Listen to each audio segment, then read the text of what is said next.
This question comes up a lot in my community. How to approach potential clients about your coaching services without coming across as creepy, sleazy, salesy, whatever adjective you want to use. If you're new here, my name is Liz, YouTube business coach. In today's video, I'm going to show you just how easy and simple it can be and how you can do it in the most authentic and natural way possible. Step 1, don't do it.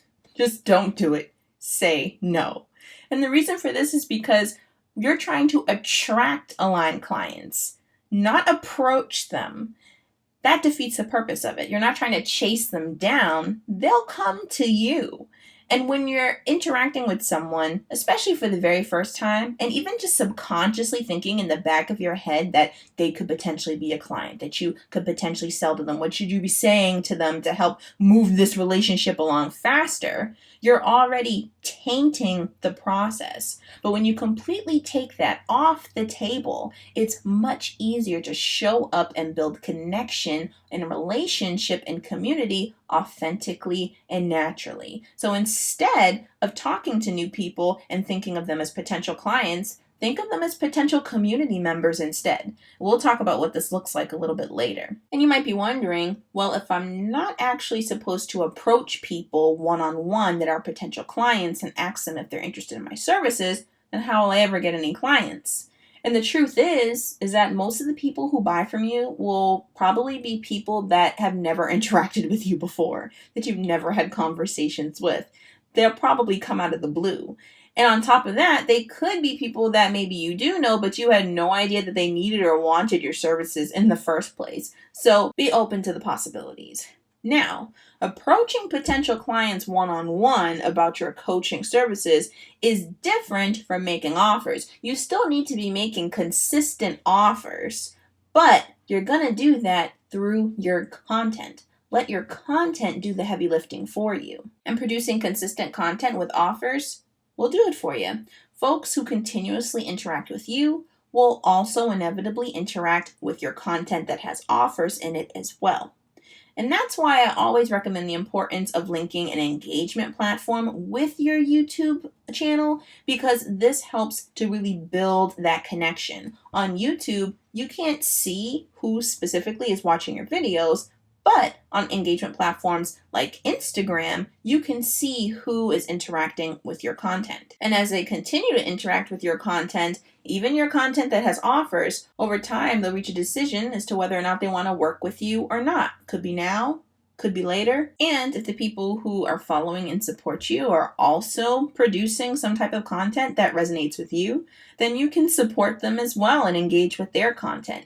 This is how community building begins. These are the initial steps. Community doesn't just mean that you have a group of people hidden away in a private Facebook group or people who meet on a monthly Zoom call. No, it can be informal lines of connection like this. People who are regularly and naturally supporting each other, all making decisions about whether or not they want to work with someone now, later, never. It can be a really mutually nourishing relationship, which also means that if you have people who start interacting with your content, but you don't really care for their content, or they don't really have anything for you to interact with, then you don't have to force yourself to do anything. This is what keeps it natural and authentic. And this is why I mentioned earlier that you don't want to approach people as potential clients, but as potential community members. They don't have to work with you and you don't have to work with them. But if it's mutually beneficial and nourishing to be in each other's ecosystem,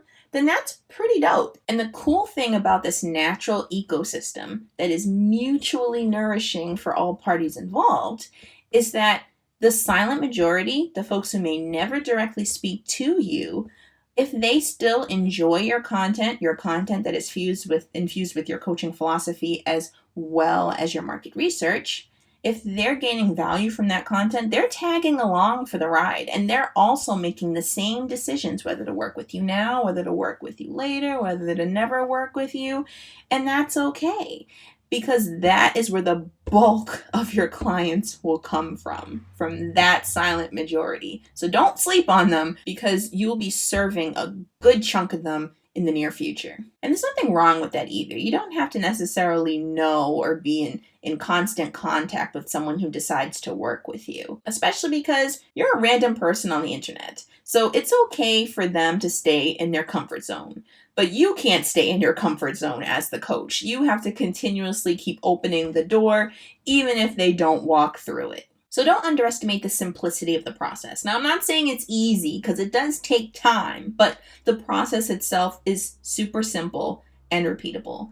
All you have to do is, instead of focusing on how you can approach potential clients and get new clients, is just focus on being you, being yourself, producing really valuable content that'll deeply serve your community, and making friends. But the key here is having strong, impactful content that deeply serves the community that you're building. And a great way to do this is through long-form video content, especially on YouTube, where you can take advantage of search traffic and the YouTube algorithm to really shine a light on your content and your coaching services. Now, this is exactly what I help my clients do in my one-on-one YouTube coaching program. So if you need help turning your story into YouTube content that helps you build connection with others, that helps them achieve their goals, and helps you attract aligned clients at any subscriber count, then use the link below in the description box to apply. Don't forget to like, share, subscribe if you found this video helpful, and let me know in the comments below if this helped you to rethink the aspect of getting clients for your coaching business. And now that you know where your content fits in this equation, be warned that it can be easy to start overthinking it. Trust me, I've been there. Check out this video next to learn why your content does not have to be perfect to still have impact. I'll see you there.